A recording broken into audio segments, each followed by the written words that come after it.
जय हिंद, जय भारत साथियों। स्वागत है आपका आपके अपने यूट्यूब चैनल स्टडी विद आर्थम में। आज के सेशन को हम अपडेट कंटेंट और अपडेट सिलेबस के साथ बीए, बीएससी, बीकॉम के साथियों के लिए लेके आए हैं, जिनका फर्स्ट सेमेस्टर है और एनसीसी सब्जेक्ट्स लिए हैं, जो कि आपका माइनर सब्जेक्ट होता है।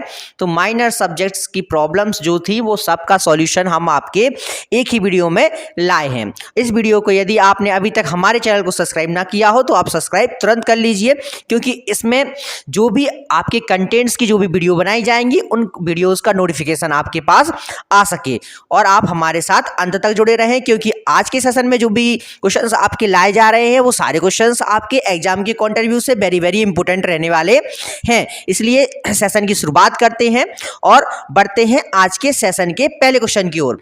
चलिए, आज के सेशन का फर्स्ट क्वेश्चन आपके सामने लेके आए हैं। ग्रामीण विकास कार्यक्रम का उद्देश्य क्या है? तो आपको पता होना चाहिए, ग्रामीण विकास कार्यक्रम का मुख्य उद्देश्य ग्रामीण क्षेत्र का विकास करना है। एनजीओ का महत्व क्या है? तो एनजीओ का जो महत्व होता है, नॉन गवर्नमेंट ऑर्गेनाइजेशन इसका फुल फॉर्म होता है। इसका काम क्या होता है? सामाजिक सेवा करना। सामाजिक सेवा क्यों आवश्यक है? समाज की भलाई के लिए हमें सामाजिक सेवा करनी चाहिए।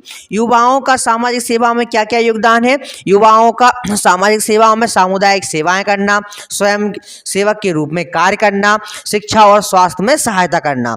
एनसीसी का सामाजिक सेवा में क्या योगदान है? एनसीसी का सामुदायिक सेवा करना, आपदा प्रबंधन में हाथ बढ़ाना, पर्यावरण संरक्षण करना। तो ये फ्रेंड्स क्या रहते हैं? ये एनसीसी के सामाजिक कार्य रहते हैं। सामाजिक सेवा के मुख्य लाभ क्या क्या होते हैं? तो समाज की भलाई करना, सामूहिक विकास करना और व्यक्तिगत विकास करना। ये क्या होते हैं? सामाजिक सेवा के मुख्य लाभ होते हैं। ग्रामीण विकास के उद्देश्य क्या? ग्रामीण विकास के उद्देश्य क्या होते हैं? ग्रामीण विकास के उद्देश्य शिक्षा का विकास करना, स्वास्थ्य सेवाओं का विकास करना, रोजगार के अवसर। एनजीओ का मुख्य क्षेत्र, एनजीओ के कौन कौन से मुख्य क्षेत्र होते हैं? तो आपको पता होना चाहिए एनजीओ का मतलब क्या होता है। एनजीओ का मतलब होता है नॉन गवर्नमेंट ऑर्गेनाइजेशन। इसमें कौन कौन से क्षेत्र आते हैं? एजुकेशन शिक्षा आती है, हेल्थ आती है, एनवायरमेंट भी आते हैं। शिक्षा, स्वास्थ्य और पर्यावरण आदि क्षेत्र इसमें एनजीओ में ले लिए जाते हैं। सामाजिक सेवा गतिविधियों के प्रकार कौन कौन से हैं? सामाजिक सेवा गतिविधियों के प्रकार स्वच्छता अभियान है, जैसे रक्तदान है, पर्यावरण संरक्षण है। बुंदेलखंड का मुख्य ऐतिहासिक स्थल कौन सा है? आप लोगों को पता होना चाहिए, बुंदेलखंड का मुख्य ऐतिहासिक स्थल खजुराहो है। बुंदेलखंड का प्रमुख नगर कौन सा है? बुंदेलखंड का प्रमुख नगर है झांसी। ये बुंदेलखंड के जो भी क्वेश्चंस हैं, सारे क्वेश्चंस आपके एग्जाम में देखने के लिए आपको मिलेंगे 100%। बुंदेलखंड क्षेत्र में किस राज्य में स्थित है? बुंदेलखंड क्षेत्र उत्तर मध्य प्रदेश में स्थित है। बुंदेलखंड का प्रमुख पर्वत कौन सा है? बुंदेलखंड का प्रमुख पर्वत विंध्याचल पर्वत है। बुंदेलखंड की प्रमुख नदी कौन सी है? बुंदेलखंड की प्रमुख नदी चंबल नदी है। बुंदेलखंड की प्रमुख भाषा है बुंदेली। बुंदेलखंड के प्रमुख त्योहार कौन कौन से? होली, दशहरा और दीपावली। बुंदेलखंड के प्रमुख वन्य जीव अभ्यारण्य कौन सा है? पन्ना टाइगर रिजर्व, जो कि कहाँ है? आपका एमपी में है। बुंदेलखंड के प्रमुख कृषि कौन कौन सी है?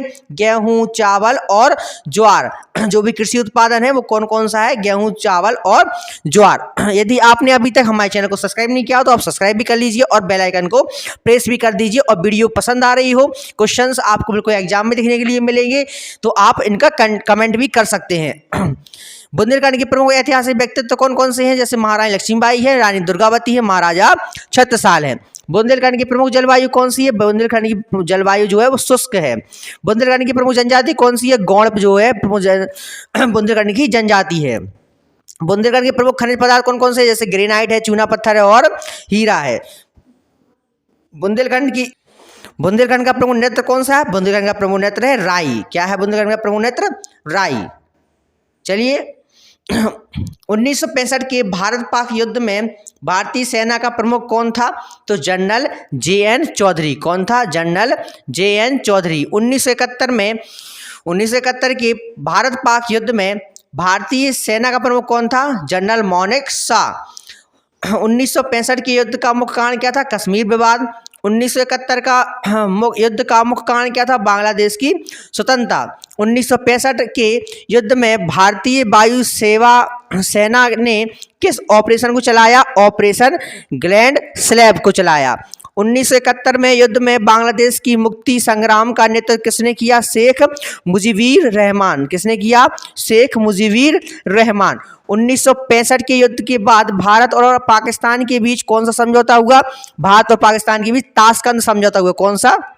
ताशकंद समझौता हुआ। 1971 युद्ध की बात किस समझौते पर हस्ताक्षर हुई? तो 1971 में किसे? शिमला समझौता में हस्ताक्षर हुए थे। 1971 का युद्ध हुआ था उसके जो समाप्त हुआ बाद में, तो उस पे शिमला समझौता कहा गया और शिमला समझौता पे क्या हुआ? हस्ताक्षर किए गए। और 1971 के युद्ध में किस भारतीय नौसेना अभियान ने पाकिस्तान को नुकसान पहुंचाया? Operation Trident. किसने? Operation Trident. 1965 के युद्ध में भारतीय सेना ने कौन सी सीमा भारतीय चौकी पर कब्जा किया? हाजी पीर। किस पे किया? हाजी पीर। 1971 के युद्ध के बाद बांग्लादेश की जनता कब, मतलब बांग्लादेश को कब स्वतंत्र घोषित किया गया? बांग्लादेश की जनता को कब स्वतंत्र घोषित किया गया? तो 16 दिसंबर 1971 को। 1946 में किसकी अध्यक्षता में एनसीसी समिति की स्थापना की गई? हृदयनाथ कुंजरू। एनसीसी समिति की स्थापना किसकी अध्यक्षता में की गई? तो एनसीसी समिति की स्थापना हृदयनाथ कुंजरू की अध्यक्षता में की गई। एनसीसी का मुख्यालय स्थित है, कहाँ स्थित है? दिल्ली में स्थित है। एनसीसी में सम्मान एवं पुरस्कार का प्रारंभ कब से हुआ? 1984 से हुआ। भारत में वर्तमान में एनसीसी के कितने निर्देशालय है? 17 निर्देशालय हैं। उत्तर प्रदेश में एनसीसी का निर्देशालय है, लखनऊ में है। भारत में सुरक्षा सेनाओं का सर्वोच्च कमांडर कौन होता है? आपको पता होना चाहिए, राष्ट्रपति होता है। ये सारे क्वेश्चंस आपके लिए इंपॉर्टेंट रहने वाले हैं। इनको एग्जाम के समय आप एक बार रिवीजन करके जाइएगा। नोट करना हो तो आप नोट भी कर सकते हैं, नहीं करना हो तो वीडियो हमारे चैनल पे प्लेलिस्ट बना के डाल दी जाएगी, जिससे आप उसका रिवीजन अच्छे से कर सकेंगे।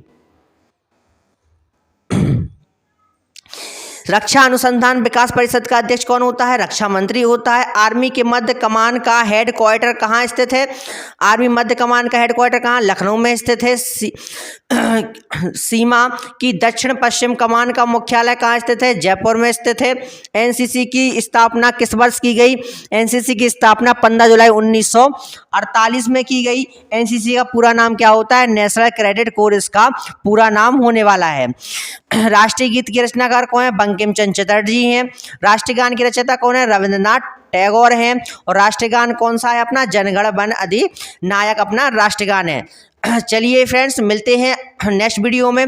यदि आपने अभी चैनल को सब्सक्राइब ना किया हो तो आप सब्सक्राइब कर लीजिए। यदि आपको कंटेंट अच्छा लगा हो तो आप कमेंट बॉक्स में कमेंट भी कर सकते हैं और साथ में ही आप अपने मित्रों को भी शेयर कर सकते हैं, जिससे आने वाली वीडियो की अपडेट्स उनको भी मिल सके। और आप जो भी क्वेश्चन इसमें कराए जा रहे हैं वो सारे क्वेश्चन एग्जाम के पॉइंट ऑफ व्यू से इंपॉर्टेंट रहेंगे, इसलिए इन क्वेश्चन को आप अच्छे से पढ़ लीजिएगा।